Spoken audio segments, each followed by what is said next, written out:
Yo, what's on? Welcome back to episode 5 of Tommy&Chi's Piecing in the Wind. Hi, I'm Tommy. And I'm Chi. Join us this week as we talk about that bastard tooth fairy. And then we're going to be talking about things we're definitely not qualified to talk about. And then we're going to see Gav's brain literally explode as we talk about the Chinese room. Be rude not to. Let's go! Well, listeners, it's time we get current and topical with another news story of the week. So, mate, what are we looking at? The headline is, Tooth Fairy gifts children $100 bills and designer jewellery.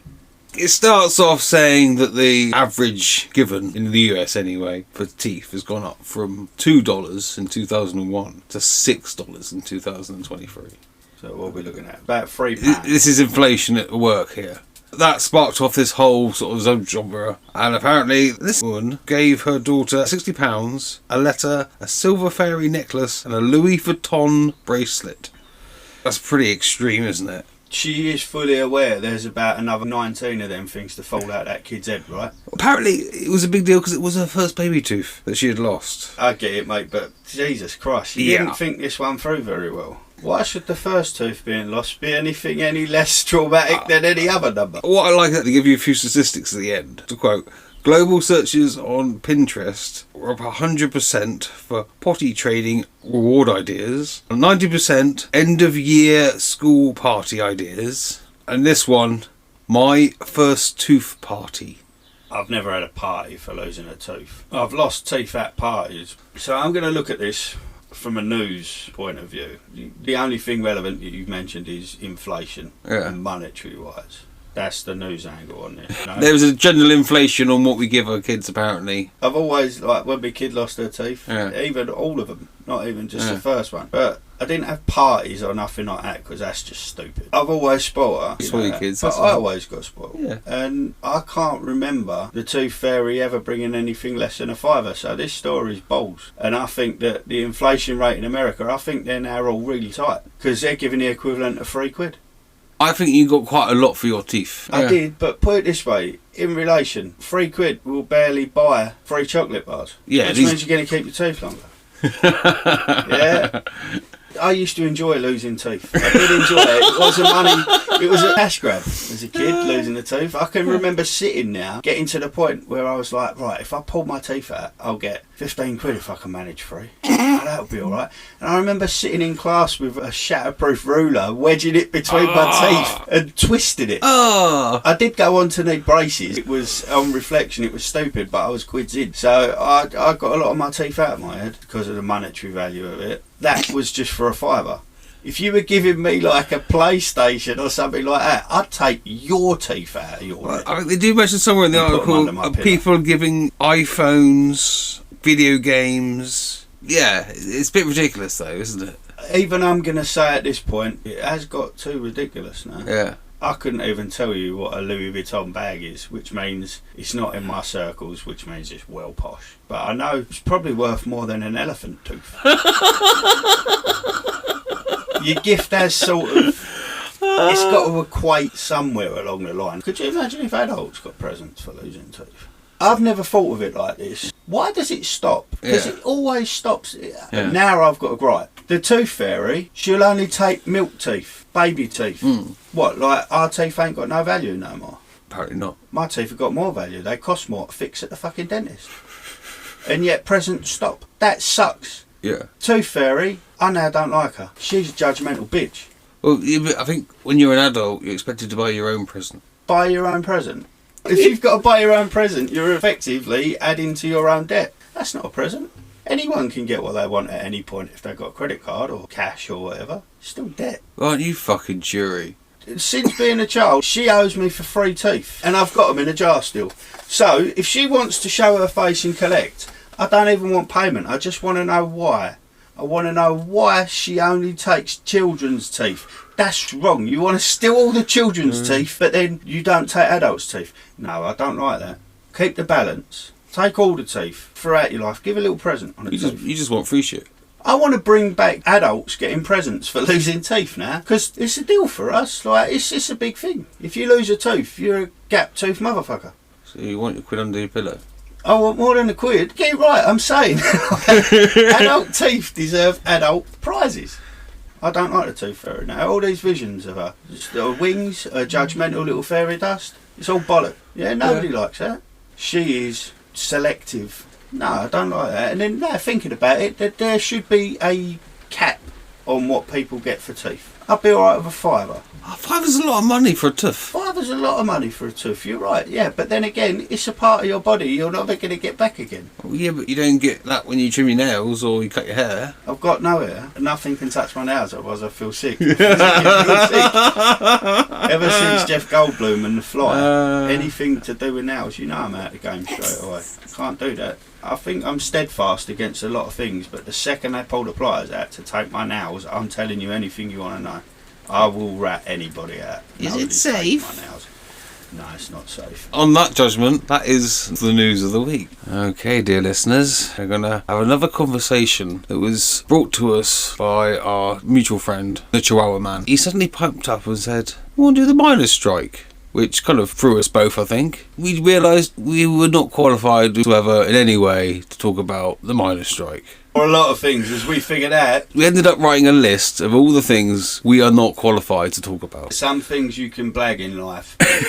You can enter a room and somebody can say, do you know about what's happening today in the world? And you can blag it. Yeah. Yeah, you can be like, oh, is that the one on Ecuador? But when people are looking towards you to explain what things are, to talk about things, that's a definite. You can't blag that. Here's a list of things that we think we have no right at all in talking about. First thing I'm definitely not qualified to talk about is interpretive dance. It's just a bunch of random people moving randomly, random body parts. So interpretive dance, not qualified to talk about it. Right, one for me, feminine hygiene products. You just instantly I don't want to talk about it. I don't think you can be qualified to talk about feminine hygiene products. No, that's not fair. We should definitely move on from this subject now, because you're not and I'm not qualified to talk about feminine hygiene products. From personal experience, I feel that I'm not qualified to talk about mental stability. Yeah. Honest, mate. I don't know what that looks like. I know you're supposed to have your shit together. You're supposed to know a little bit about being mentally stable, rational human being. I don't get it. Do you know what? I don't know how many people I've met that I would consider mentally stable. How many, though, would consider themselves mentally stable? I think most people secretly think they're nuts. Then why does everybody seem to be able to tell you what to do when you're mentally unstable? Like they know. Because they don't. No. It's balls. They know what they feel. Yeah. I'm very suspicious of people that come across as very mentally stable. Yeah. Mental stability. I'm not qualified to talk about it. No. No. Right, the next one for me is a hard one for a man to say, really. It's football. What? Yeah. I'm blissfully ignorant of football. I don't understand it. Mate, there's not a lot to understand. No. Right, when I talk about football, you've got the actual game in the 90 minutes on the pitch. I get that, I understand that, it's a game. But it's not just the game, is it? Because it's like a soap opera. Who's doing what in Manchester United this week, and who's doing that? What are the contracts are saying, and who's injured? And it just goes on and on and on. It's boring. Are you done bitching and moaning yet? No, I am, yeah. Right. It sounds like you might actually be able to talk about football, but you're not qualified to talk about the associated elements that are done off of the pitch. Yeah, but I don't know who's playing midfield for Chelsea this year, or... Even Chelsea don't know. Like, they change it so much. But teaching old dog new tricks. No, I'm going to prove you're qualified to talk about football. What's it played on? It's on grass. What is the objective? To put the ball in the other guy's goal. Which is called scoring a goal. How many teams participate? 2. Is the pitch split into 2 halves? Or one I know the mechanics of the game. Play the game. Yeah, 2 halves. How long does a standard game of football last? 90 minutes. Is it played in one go, or do they have a break? It's 2 halves. Which runs at what time? Well, 45 minutes of half. You're qualified to talk about football. Take the win. You're qualified to talk about football. You could talk about it. It's boring. Oh, that's all right. It's just dull. And for a person that had to spend hours in a bar where they couldn't change the channel, having to watch all this bullshit. So you'd be sitting there and someone's watching a game, but they're not watching it because they're on their phones the whole match, just doing whatever. And you're not even watching it. It's dull. Football is not for you. No. But I think you're qualified to talk to a complete stranger about football. So you do know a little bit. But let's just do a random thing then. You've been traumatised, you don't care about football, you're never going to get it, you're never going to love it. Give me a good book and a cheese board. There you go, that's you. The other side of the conversation is on this side of the room. See, now I'm just thinking about a nice right Stilton. So I'm just going to do something that any football fan listening might appreciate. Yeah. You know nothing about football past the rules of it, correct? I'm still thinking about that cheese board now. There's a gigantic cheese board waiting outside this room for you, but you have to pick a football team to support. Who do you pick? Don't give me bullshit, just give me the answer. Liverpool, because that's what everyone supported when I was a kid. I don't like you anymore.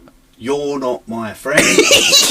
What's wrong with him, people? It's what everyone around me supported when I was a kid, so you tended to support the same team as everyone else. Why? You grew up in fucking Portsmouth. Exactly. Why are you locked down here supporting Liverpool? Why is everyone in Surrey supporting Man U? Because they're wankers. Sorry, probably don't get a lot of you listening, get a lot less now. But yeah, why'd you do that? This is getting topical and we need to move off the subject. Right, now. okay. You pick Liverpool. I don't like you anymore. But, moving on. This one's probably going to seem pretty stupid. I'm not qualified to talk about Jaffa Cakes. They're just a waste of time. I love orange and cake and chocolate. Then Jaffa Cakes is a topic for you, but it's not for me. I don't get them. Whatever it is, it's pure evil. Coated in chocolate with a glistening heart of orange bollocks. It's lovely. Right, so my next one is celebrities. And I'm not talking about your big names, you know, your Hollywood stars. So I'm talking about like TV celebrities. Right, these are the ones you're definitely not qualified to talk about. The celebrity chef, or who's going to be on the celebrity version of The Chase. I mean, I sit there going, well, this is supposed to be a celebrity edition of whatever. I don't know who any of these people are. Celebrity Big Brother's another one. I don't know, I know maybe a couple, but the majority of them, I'm just sitting there going, who the hell are these people? I think if you're a celebrity, then virtually everyone should know who you are. If you play video games at home and put it on a screen, I don't want to belittle what you're doing, but you're not Burt Reynolds. No. And you won't be remembered in 50 years' time. Like Burt Reynolds or some of the other greats that just have been eclipsed in my brain by the mention of Burt Reynolds. Are you going round to people these days going, I'm a podcaster, you know, I'm a celebrity? I'll just say I chat a load of shit with a mate of mine and record it and stick it out. And then I tell them the truth. No, you're still a bum. It's just I get to hang out with my mate a little bit more. But you clearly do know the lines between a celebrity and I'm what you're being definitely talking about a certain type of celebrity. That's fair enough. Yeah. Out of 10, rate Burt Reynolds. Oh, 10. Yeah, we're friends again. I'll let the Liverpool thing go. I'm definitely not qualified to talk about modern jazz. I kind of like it in a weird way. You're messed up. It's just a bunch of noises. So it's all music. I don't even understand old jazz, let alone modern jazz. That's how little I know. I mean, I must admit, I know nothing about jazz, but I kind of like listening to some of it. Well, then you can listen to my quota of it. Okay. I don't get it. I'm definitely not qualified to talk about modern jazz. It's a bunch of... I definitely couldn't hold my own in a conversation. That's that then. Yeah. Conversation done. Right, next one I'm not qualified to talk about. And it's a bit more specific here, because I want to talk about fashion. Right? Now, I don't want to say I look like a bag of shit, although sometimes I do. You know, I like to look good. You know, I like clothes that suit me. But what I don't get is this season's colour is mauve or whatever.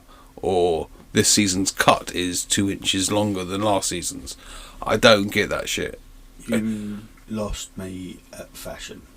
I hate it. And it doesn't make any sense. And I want to slap people. I don't want to know about it. It's got to be hard to be able to... I'm getting heckled now. To talk about understanding fashion, because I can't give you anything objective here. You remember the fashion show when we was kids?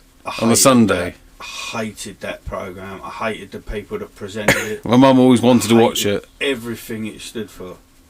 I'm not a fashion advocate. No. I believe if you like what you've got, then that's all good. Yeah. Like, go for it. Yeah. Yeah. So not only are we ignorant, but we're willfully ignorant on this one. I'm happily ignorant. Yeah. Yeah. I don't care. You are never going to convince me that wearing a carrier bag for a pair of shorts is a good idea, or that Crocs deserve to exist. No, I'm with you on that, mate. I can't bring anything good to this that would leave you being able to talk about fashion. Definitely. Right. So my next one is wine. The drink or whining? Definitely the drink. I was going to say you're qualified to talk about wine. I can wine when I want to. Anyway, it's the pretentiousness of the whole culture of wine and wine tasting. It's just a drink, you know. And they've done this to craft beer now. I like an owl. Like an IPA. I do. No, it's true. And I do find myself going into pubs and looking at like owls and bits like that on the pubs, going, oh, that one's got a good name, I'll have a bit of that, let's have a little bit of California sunshine.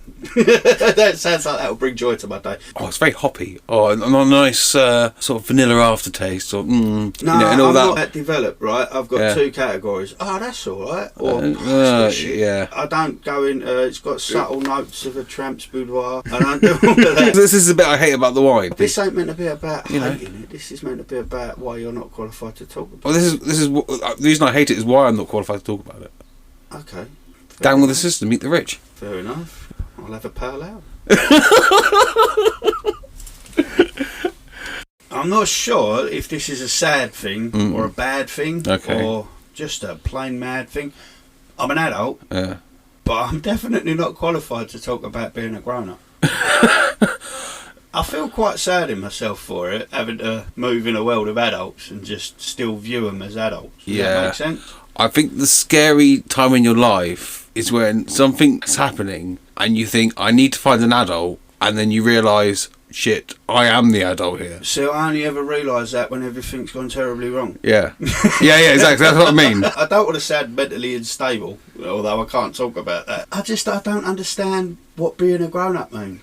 One of the things about growing up, especially when you have a kid yourself, and then you realise, holy shit, my parents were winging it because I'm fucking winging it here. You know? Yeah, you're right. And yes. As a little kid, you think your parents are God, they know it all. Halfway around, you're thinking, holy fuck, you know, I don't know what I'm doing, but I'm... So, is anyone qualified to talk about being a grown-up? Not just being age, not about it's a state of being, but being a grown-up. Oh, they're out there.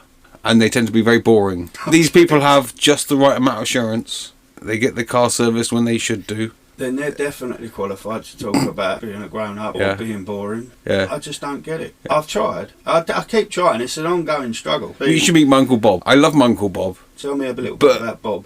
He's the most greyest man you'll ever meet, in a way. Sorry if you're listening to this, Bob. Yeah.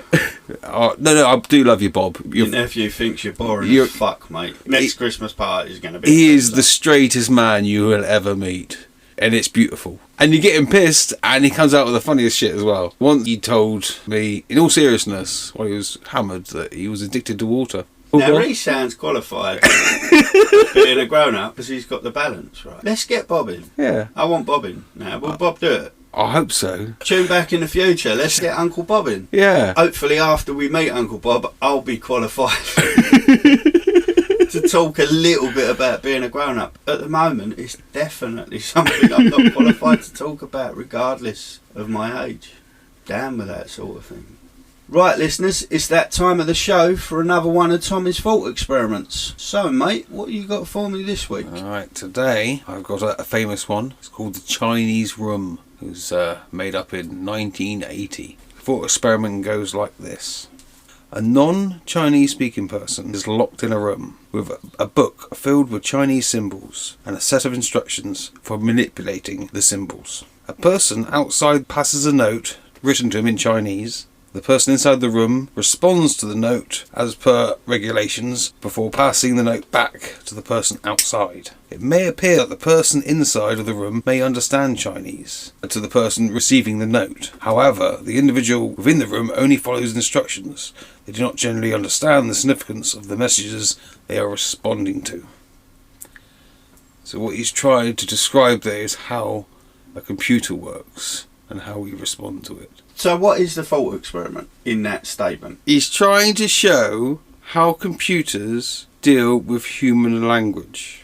So when you talk to a computer and it replies, he's trying to show you what is actually happening. What he's saying is, from the user's point of view, it seems like the computer understands language. It replies to you in a realistic way, like it understands what you're saying. But the man in the Chinese room, he's showing that he doesn't understand anything. He doesn't understand what a conversation is. He doesn't understand what writing is. He just understands a list of symbols and how to react to those symbols. But he doesn't understand any context within that. So there is no experiment.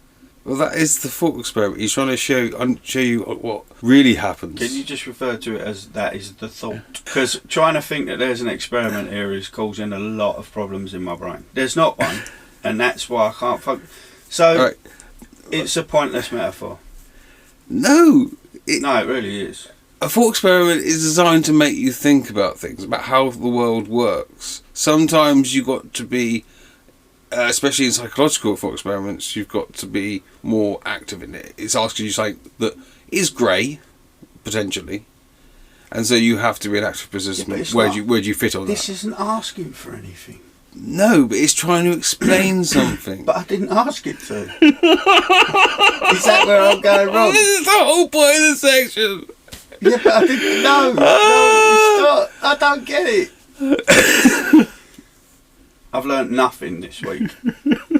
I've learnt nothing. I'm lesser of a human for what I've learnt this week. Like, what is there? I am nothing, Tommy. I am nothing. I'm not even a thought experiment. That's sad, man. Hey listeners, Chi here. That was our thought experiment of the week. It wasn't like our normal ones, because normally there's a question, but there wasn't one this week, and that threw my brain into a bit of a spin. It was a git to edit, and I had to take out all of the stuff that's pretty illegible from me just ranting, but I thought, do you know what? Sod it. Let's put it in. So this next section is all of those rants just before the outro. Hope you enjoy. You know what I don't understand? Go on. What this question's asking me. It's not asking you, it's asking you to think about it. To think about what? A man in a room with a translation? There is no experiment here.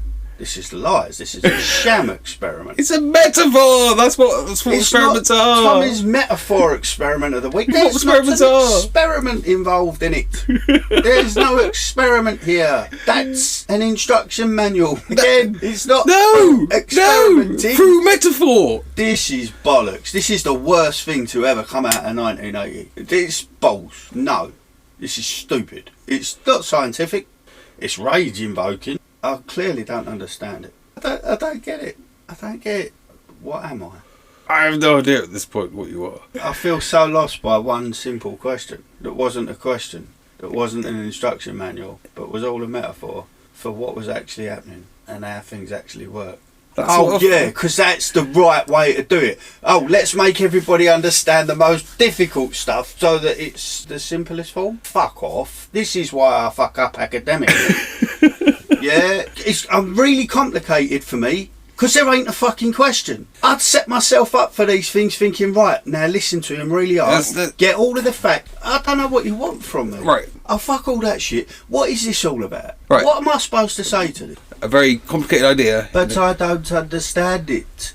No. I don't think my brain can take it. Of course they fucking don't. They're a computer. They understand what is programmed into them. Yeah. This is fuck all to do with humanity. Again, what am I thinking about? How can I be shooting above basic, mate? It's not in my natural forte. Jesus Christ, this is fucked up, mate. Just when I think I've got hold of it, just when I think I know where I'm going with it, I don't understand fucking anything anymore. It's not an experiment, that's a fucking instruction manual. I don't understand, Jack. I don't get the point in any of this. This was not fucking thought-provoking experiment. If you want the answer in the simplest form, I'll give you it in the simplest form. There was no question. It's supposed to give you illustration for blind people. I don't get this. It sounds very, very, very intelligent, but really, it's not. It's shit. I feel hurt. I can't even end the recording right because I just don't know where to go with it. It's fucking terrible. Mate, no.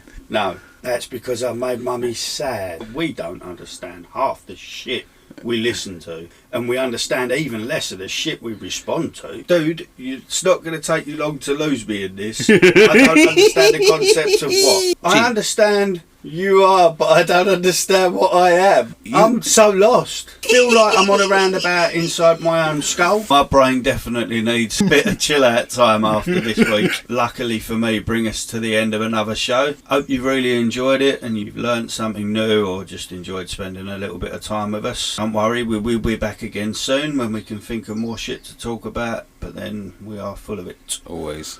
Without fail. So from me, it's going to be adios this week. Ta-ta from me. Ta-ta. Out.